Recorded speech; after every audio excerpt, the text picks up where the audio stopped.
I deserve someone with a future. My name is Devlin. I'm 45 years old. And those 7 words ended my marriage but started something I never saw coming. I stood in that motel room in Augusta, Georgia, staring at divorce papers on a nightstand held together with duct tape. The window unit coughed like a dying man. 6 weeks earlier, I'd owned a house, a truck, something resembling stability. But cancer doesn't care about your mortgage.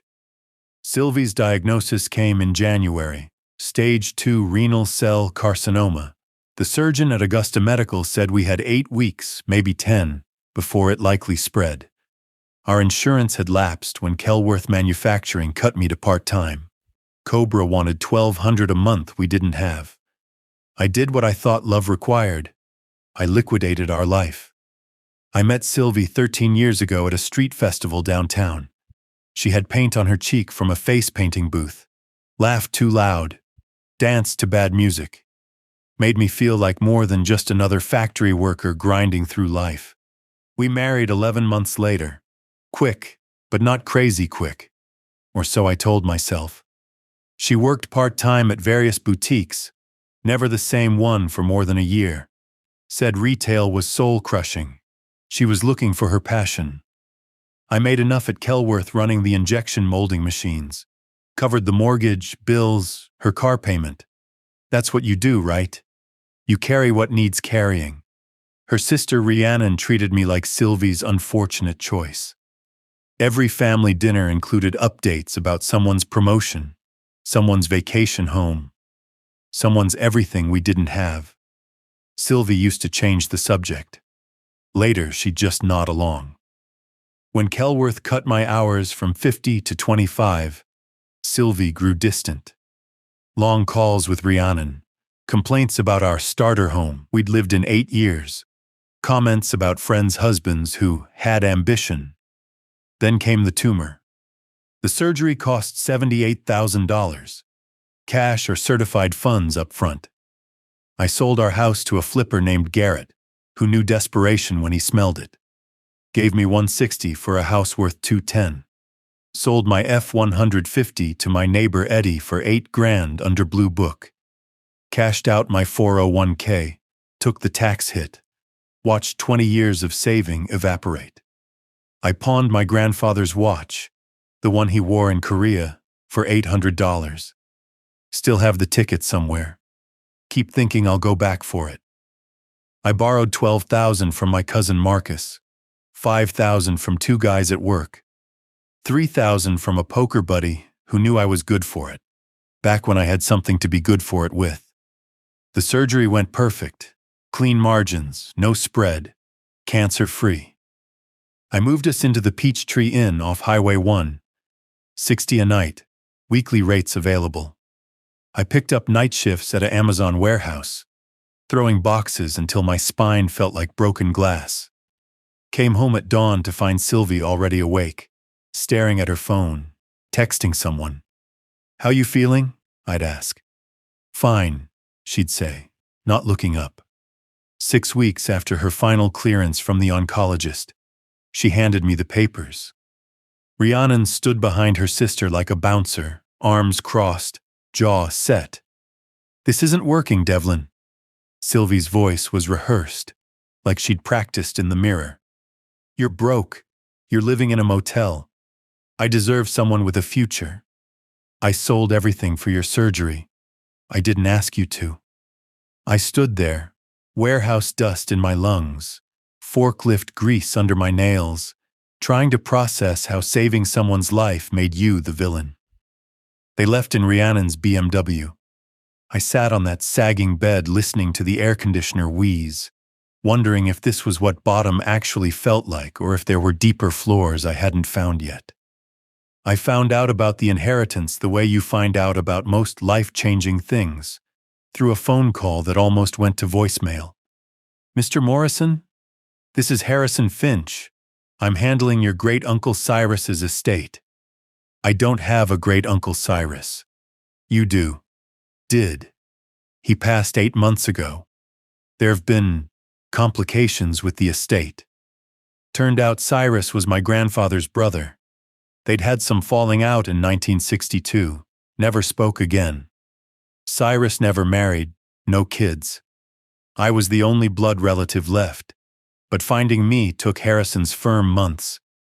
Cyrus had been in hospice when Sylvie got diagnosed, died while she was in recovery. "There's a building," Harrison said. "Commercial property downtown. And some money, though there are liens to clear." The building sat on Broad Street looking tired. 3 stories of red brick with a coffee shop called the Crimson Mug barely hanging on downstairs. The upper floors were empty, had been for years. Broken windows on the 3rd floor. Water damage from a roof that needed replacing 5 years ago. "It's not pretty," Harrison admitted. "Building needs maybe $40,000 in repairs minimum. There's $16,000 in back taxes. The coffee shop is month to month, barely making rent. But once you clear the liens, fix the roof, it could be worth something."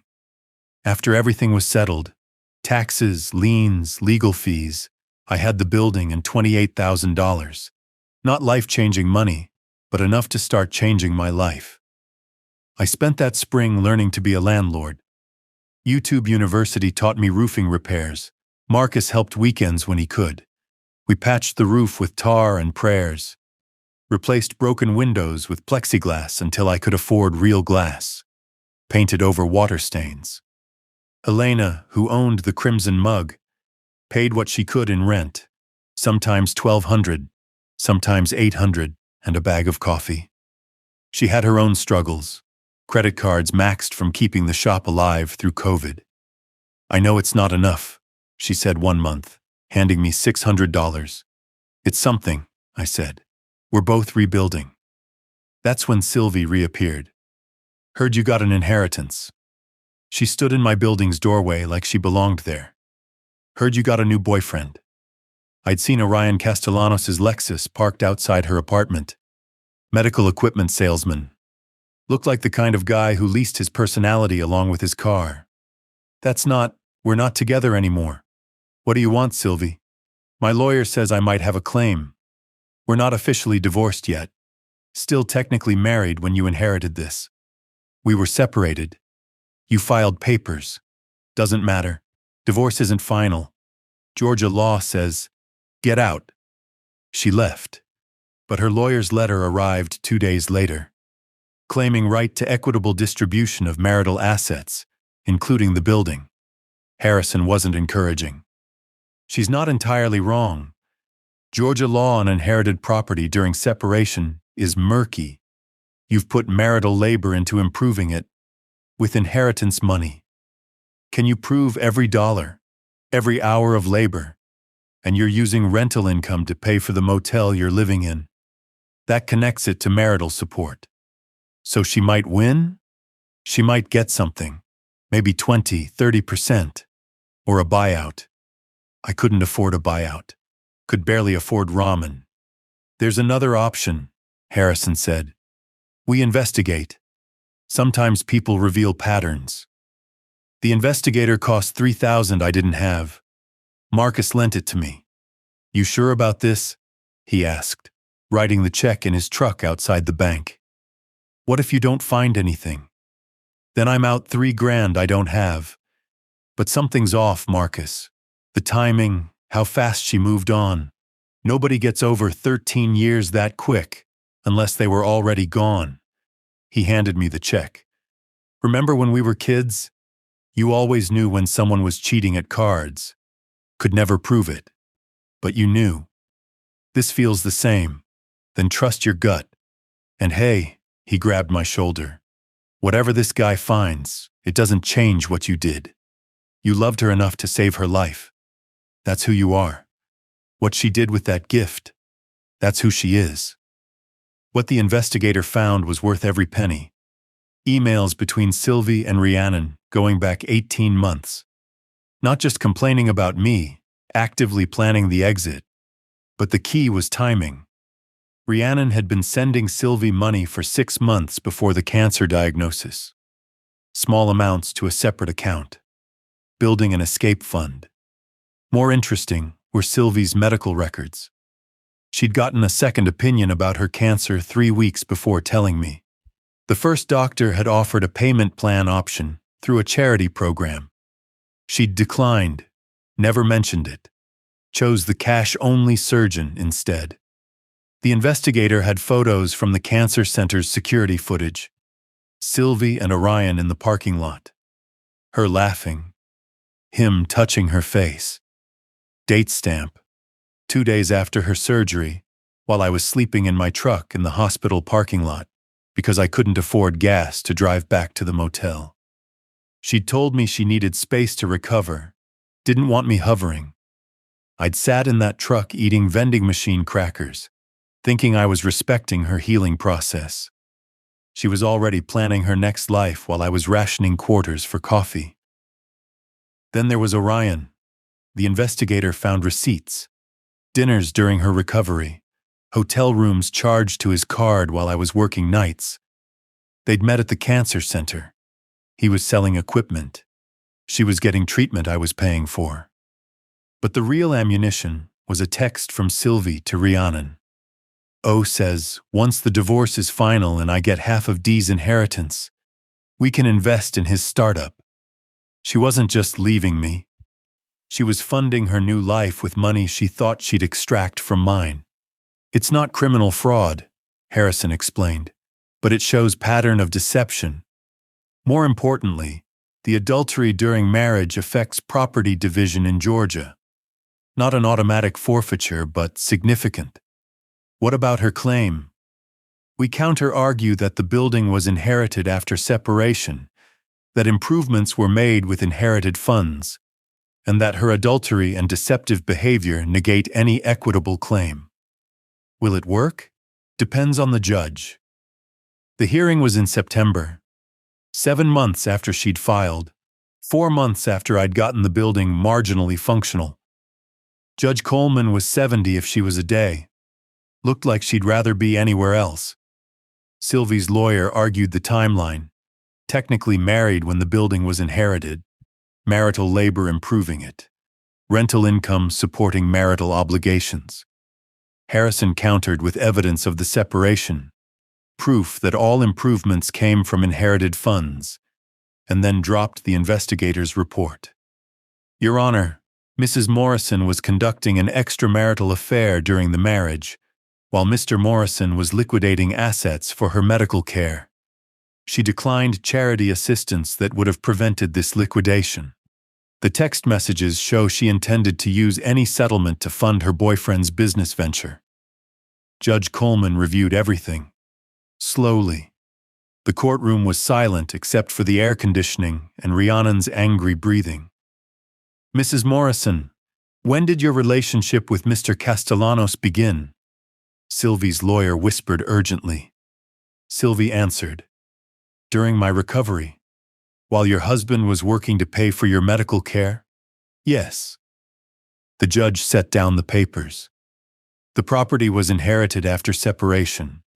While there might typically be some consideration for equitable distribution, the adultery and deceptive behavior significantly impact that calculation.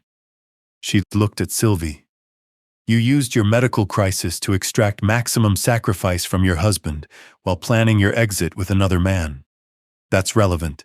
She turned to me. The building remains yours.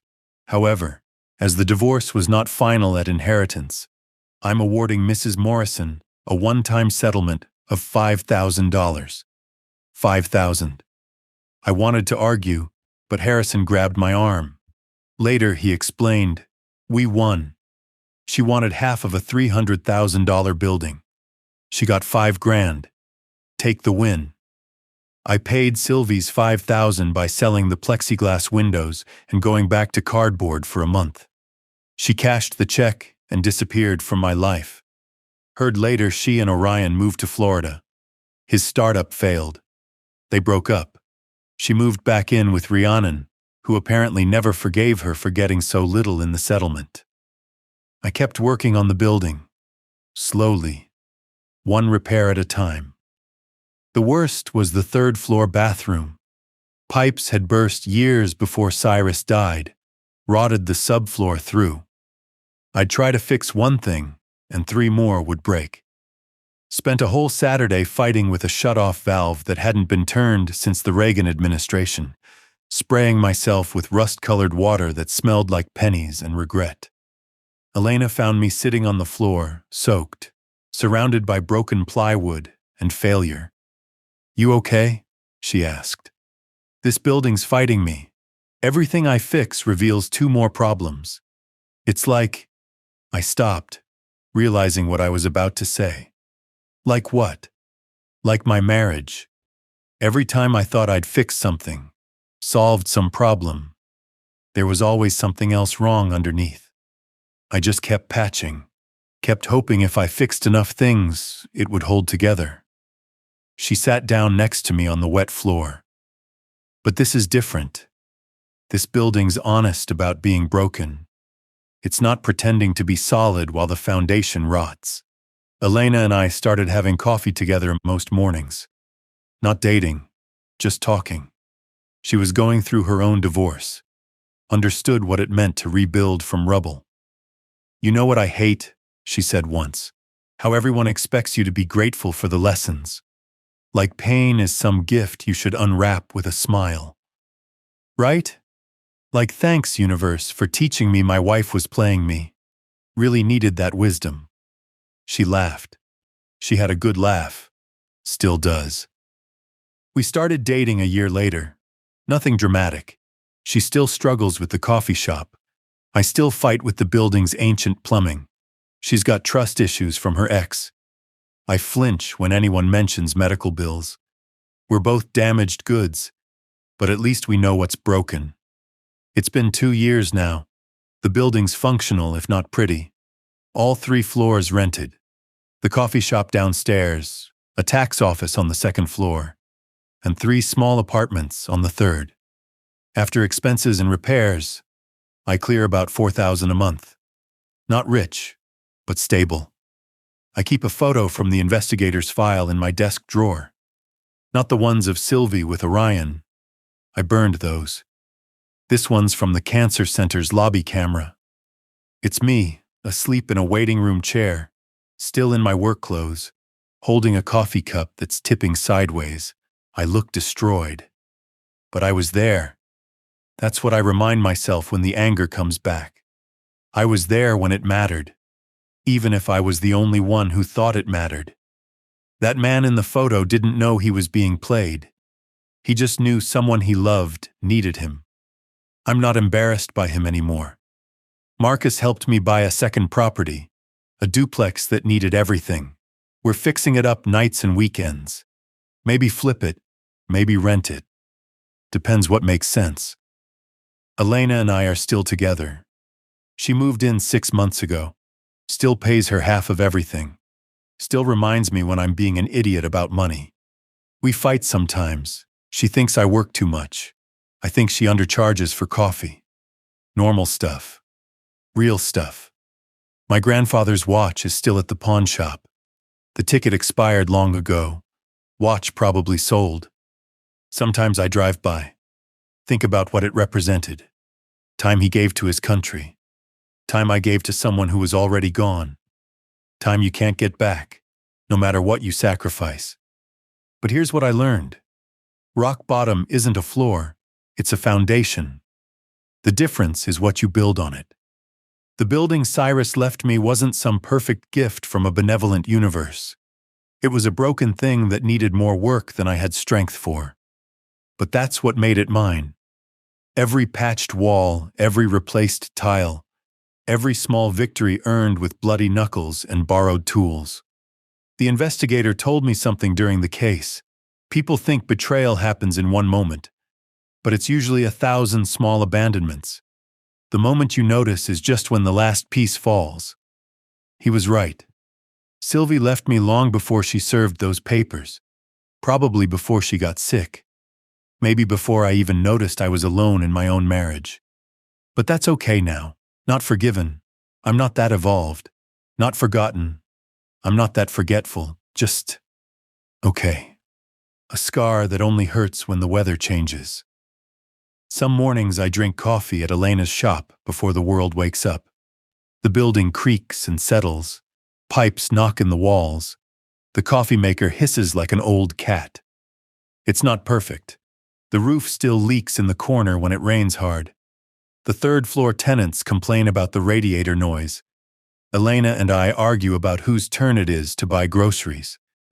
It's real, though, built on something solid, even if that foundation came from the worst thing that ever happened to me. That's enough, more than enough. It's mine.